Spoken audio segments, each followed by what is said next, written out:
is Superintendent Justin Dahlheimer, coming to you to answer the frequently asked question, I have no students in the school, why does this matter to me? There's many design elements to these projects and this upcoming referendum that should be very appealing to community members in Osakis School District. There's expansions to our fitness areas, there's expansions and improvements to many of our community-facing spaces, such as our auditorium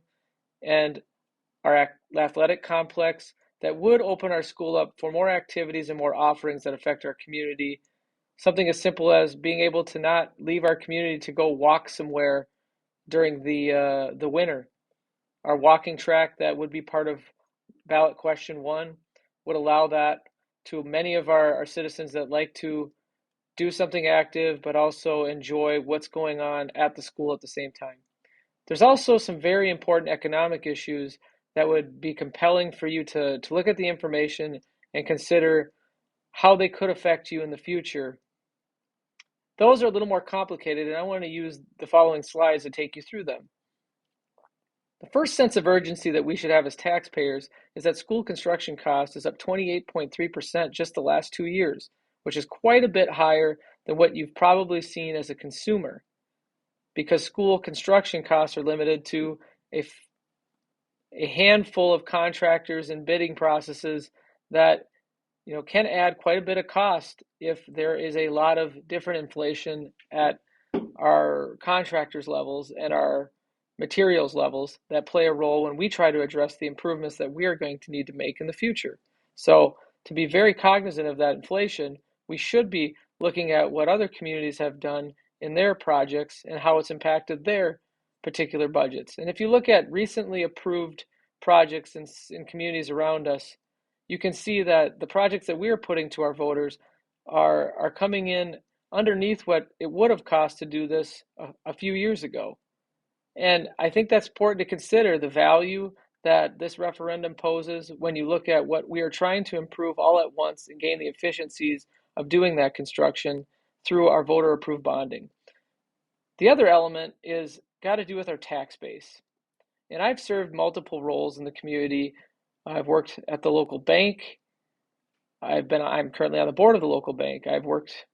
within the city on the Economic Development Agency and Planning and Zoning Commission, and in the Chamber of Commerce. And in all those roles, our tax base is constantly talked about because we are trying to really grow commercial and industrial tax base within the community of Osakis and within our school district, because when it comes to how we levy our taxes, how we ask the types of taxpayers to pay, this tax base is what can eventually shift and can shift that burden onto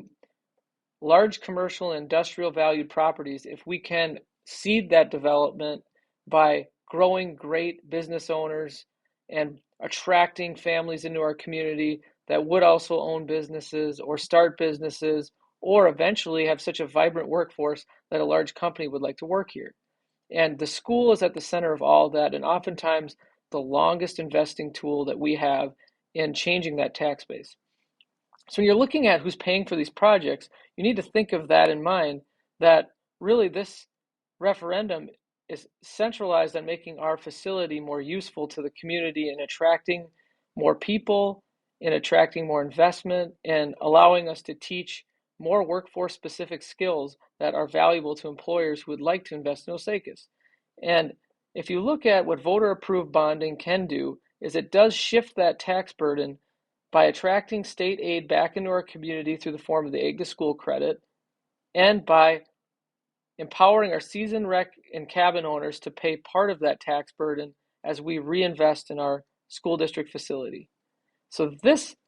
36% of the project budget is coming from people currently that would have to pay if we'd have to tackle these projects on a pay-as-you-go method, meaning we can only save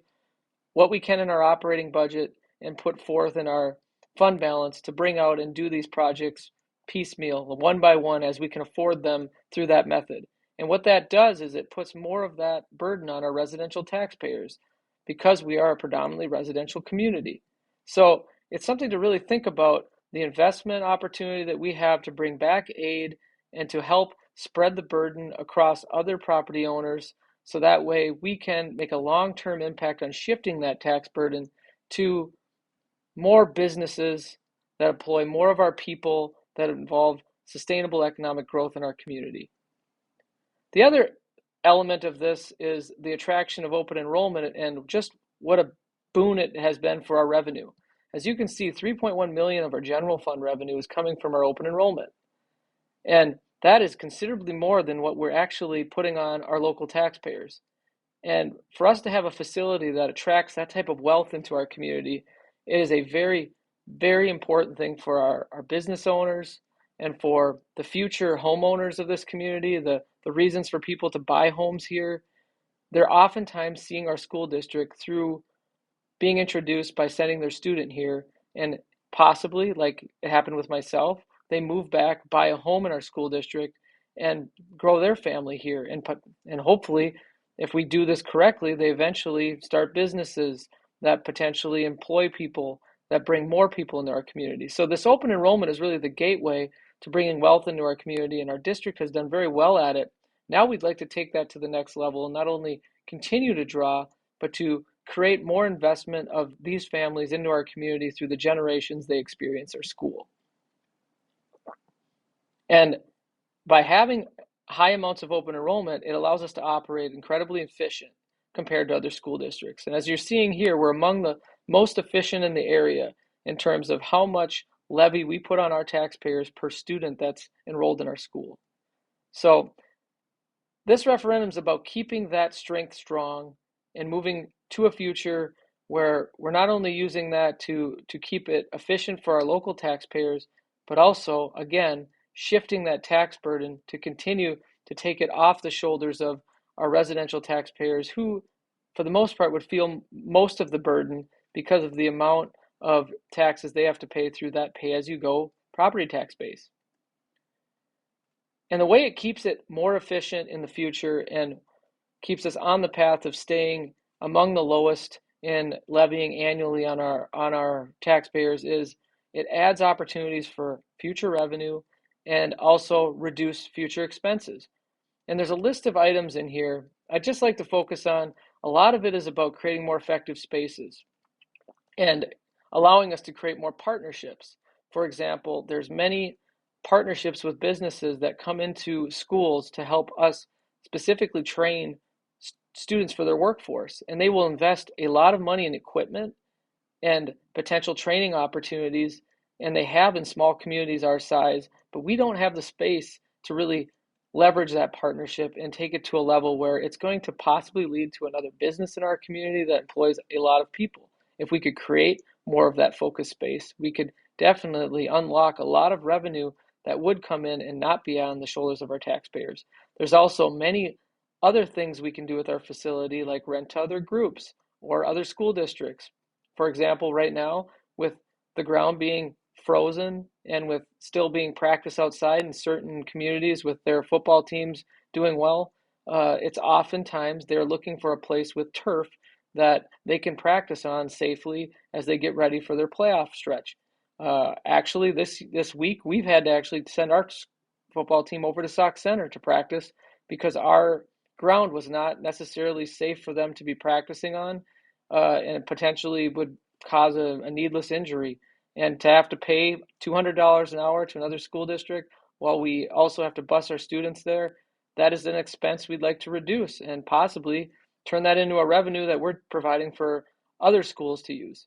And there's a lot of other opportunities here. I won't get into each one, but I just think it's very important to understand that our facility is really what is attracting people into the community of Osakis. And this referendum was designed to take this facility to a level where we're creating even more investment and making it worthwhile in the long term to help pay for the financing this voter approved bond would incur on our taxpayers. So please think about this information, and I appreciate the time you've taken to listen to me.